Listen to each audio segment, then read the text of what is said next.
Привет! Я долго думала, стоит ли мне это делать, но пришло время признать, что я была не права насчет биткоина. Действительно, как я могла так ошибаться?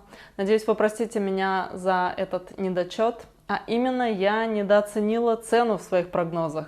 Говорила, что по консервативным оценкам будет цена в $1 миллион, и более агрессивно назвала цифру в $9 миллионов и даже до $100 миллионов за биткоин. И не то, чтобы это была ошибка, мы пройдем через эти цены тоже, но дальше будет цифра с 9 нулями. Я впредь буду осторожнее со своими прогнозами. Пересмотрела массу аналитики по поводу биткоина, и в целом я ее не воспринимаю, пропуская мимо ушей, особенно краткосрочные спекуляции. Ей-богу, мне без разницы, где там будет биткоин через месяц. Речь как бы о разделении между государством и деньгами. Я думаю на 10-15 лет вперед и прислушиваюсь поэтому к тем прогнозам, кто рассматривает именно этот временной горизонт.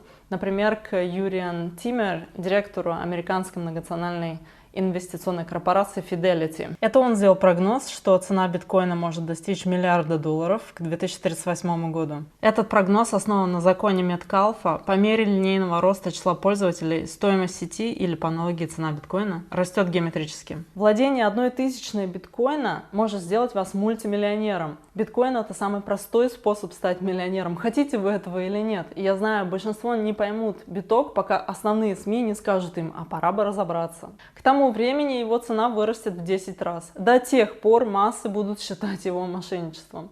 Представьте, как вы рассказываете своим детям: однажды биткоин стоил $70 тысяч, но я не купил его, потому что сосед, который работает с 9 до 5, сказал мне, что это пирамида. When it's not controversial and it's easy, right? Everybody will want it, right? Nobody will make fun of you for buying it, but you won't be able to afford it. Like you'll be able to buy 1% of what you could buy now. So when it gets easy, you'll have to pay up for the convenience of it, or you can work a bit harder right now, and the marketplace will give you a discount. Прогноз на $1 миллиард за биткоин к 2038 основан на модели Stock to Flow, запас к притоку. Запас — это константа, 21 миллион монет.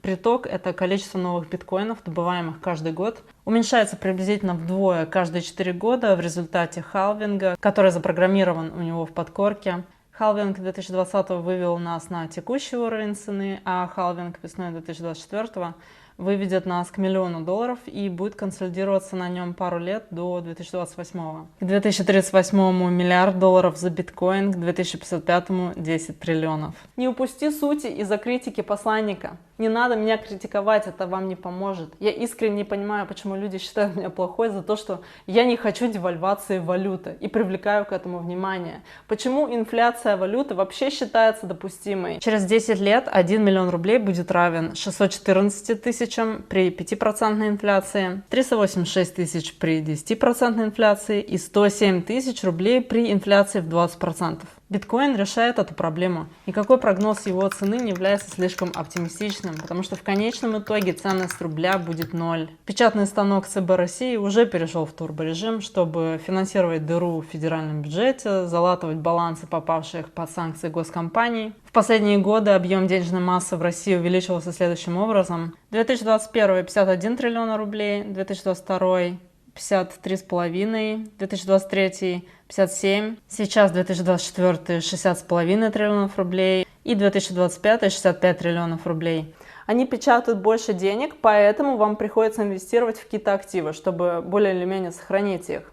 Но они облагают эти активы налогом на прирост капитала, чтобы вы никогда не смогли избежать инфляции. Поэтому либо биткоин, либо рабство. Он мешает правительствам печатать деньги. Поэтому Центробанк России неоднократно высказывался за полный запрет криптовалют, опасаясь их использования в незаконных целях и воздействия на финансовую стабильность страны. Инфляция и принудительные налоги — это воровство, но законное и стабильное, поэтому вы не переживайте. Легальное и стабильное воровство государства воспринимается народом по типу лучше так, иначе было бы еще хуже. Они как алкоголики, которые пытаются протрезветь, выпив больше. И проблема даже не в том, что люди не изучили биткоин. Проблема в том, что они не изучили свою собственную систему.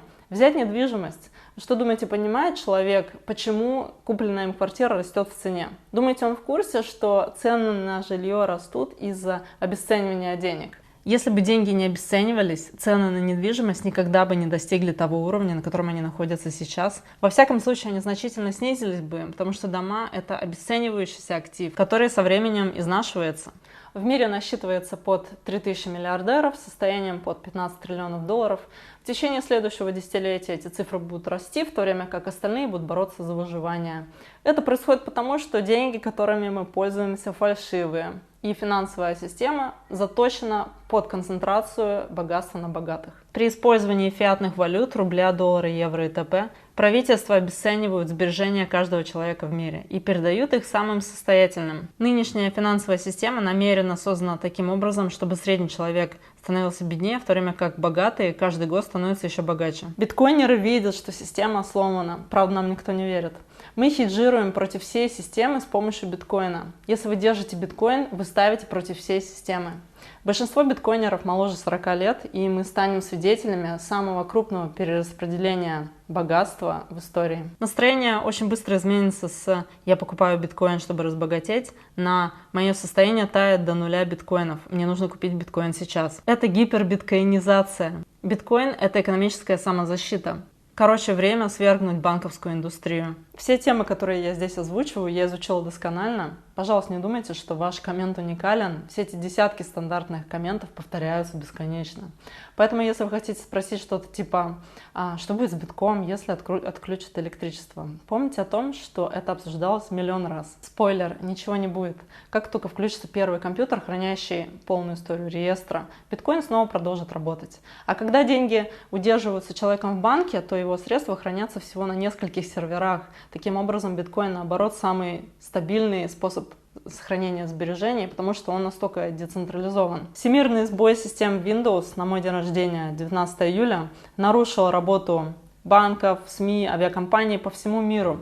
Экран смерти, падение акций, хаос, а биткоин в это время рос. Короче, фиат рушится и с интернетом. Людей отвлекают хлебом и зрелищами, биток консолидируется, и им поэтому скучно, но мы-то знаем, что будет дальше. Людям нельзя доверять управление деньгами других людей, мы проходили через это, давайте уже перейдем к децентрализованной системе. Децентрализация пугает обывателей, потому что если что-то пойдет не так, им будет некого винить, кроме самих себя.